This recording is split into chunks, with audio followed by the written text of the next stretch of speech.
Just TV देख रहे सभी दर्शकों का बहुत बहुत स्वागत है। जस्ट टीवी देख रहे हैं आप और मैं हूं आपके साथ गीत उदय सैनी। इस वक्त आप देखना शुरू कर चुके हैं जस्ट हिंदी का ये प्रोग्राम डिकोड द कोड्स। आइए करते हैं शुरुआत, लेकिन सबसे पहले देख लेते हैं देश दुनिया से जुड़े तमाम कोड जिन्हें हम थोड़ी ही देर में डिकोड करेंगे। हरियाणा के नूंह जिले में विश्व हिंदू परिषद की यात्रा को रोकने की कोशिश करने पर भड़की हिंसा में अब तक कुल 5 लोगों की मौत हो चुकी है।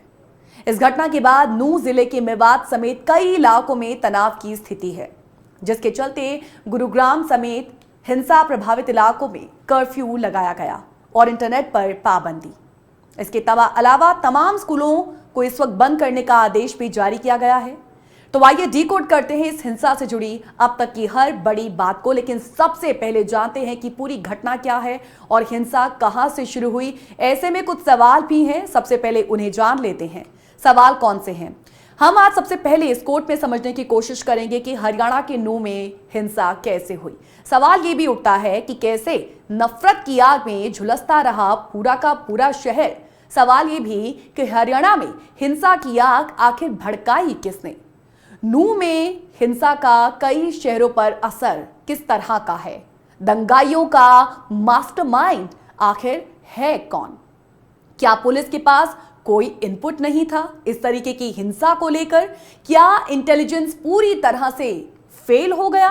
सवाल यह भी है कि लोकल इंटेलिजेंस यूनिट उस वक्त क्या कर रही थी जब नूंह, मेवात, गुरुग्राम इन सब में हिंसा फैलती रही? लोकल इंटेलिजेंस का आखिर रोल क्या रहा? सवाल यह भी है कि क्या ब्रजमंडल यात्रा को लेकर सुरक्षा के आधे अधूरे इंतजाम थे, जिसकी वजह से ये पूरी घटना सामने आई है।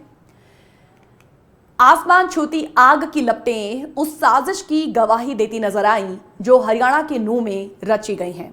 अमन और शांति के दुश्मनों ने शहर के कई हिस्सों में इसी तरह आग लगाई और जमकर बवाल मचाया। नूंह में हिंदू संगठनों की ब्रजमंडल यात्रा को निशाना बनाया गया। भीड़ की शक्ल में आए उपद्रवी हथियारों से लैस थे। जब तक कुछ लोग समझ पाते तब तक इलाके में हालात बेकाबू हो गए और हर तरफ पथराव और आगजनी से दहशत फैलती चली गई। नूंह में हिंसा का कई शहरों पर असर पड़ा। साजिश की आशंका को देखते हुए गुरुग्राम, फरीदाबाद और पलवल में स्कूल, कॉलेजेस बंद कर दिए गए। सोशल मीडिया पर भी प्रशासन की नजर है और 2 अगस्त तक इंटरनेट बंद रखने का फैसला किया गया है। इसके साथ ही गुरुग्राम, रेवाड़ी और फरीदाबाद में धारा 144 लागू कर दी गई है। अभी भी वहां तनाव की स्थिति बनी हुई है और पुलिस के अलावा रैपिड एक्शन फोर्स की तैनाती की गई है। अब सवाल यह है कि आखिर दंगाइयों का मास्टरमाइंड आखिर है कौन? ब्रजमंडल यात्रा नूंह के नलहड़ शिव मंदिर से फिरोजपुर झिरका की तरफ रवाना हुई कि इसी दौरान उपद्रवियों ने हमला बोल दिया और हिंसा भड़क उठी। शांतिपूर्वक जा रहे ब्रजमंडल यात्रा पर पथराव शुरू हो गया और हमलावरों ने गोलियां बरसानी शुरू कर दी। हिंसक भीड़ ने सड़कों पर तांडव मचा दिया। छतों से, गलियों से लगातार पत्थर फेंके गए और पुलिस पर भी अटैक किया गया।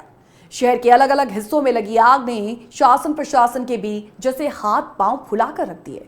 जगह जगह तोड़फोड़ और फायरिंग से खतरा लगातार बढ़ता चला गया और कुछ हुआ भी नहीं। पुलिस प्रशासन ऐसा लगता है कि सिर्फ देखता ही रहा। नूंह को जिस तरीके से हिंसा की आग में झोंका गया, उससे कहीं ना कहीं तो एक बात साफ है कि दंगाई पहले से ही प्लान बनाकर बैठे हुए थे। ऐसे में सवाल इस बात को लेकर है कि क्या पुलिस के पास कोई ताजा इनपुट्स नहीं थे? क्या इंटेलिजेंस पूरी तरीके से फेल हो गया? लोकल इंटेलिजेंस यूनिट उस वक्त कर क्या रही थी? क्या ब्रजमंडल यात्रा को लेकर सुरक्षा के आधे अधूरे इंतजाम थे? देखिए, नूंह के हालातों से निपटने में पुलिस जुटी थी कि तभी सोना में भी उपद्रव मच गया। बाईपास पर जैसे भारी हंगामा हुआ, उपद्रवियों ने गाड़ियों में जैसे तोड़फोड़ करनी शुरू कर दी और आग भी लगा दी। पुलिस लोगों को समझाती रही, लेकिन हिंसक भीड़ उग्र होती चली गई। शहर शहर भड़की इस हिंसा के बाद डर और दहशत का माहौल बना हुआ है। सबसे बड़ा सवाल यह है कि हरियाणा में हिंसा किसके इशारे पर भड़काई गई?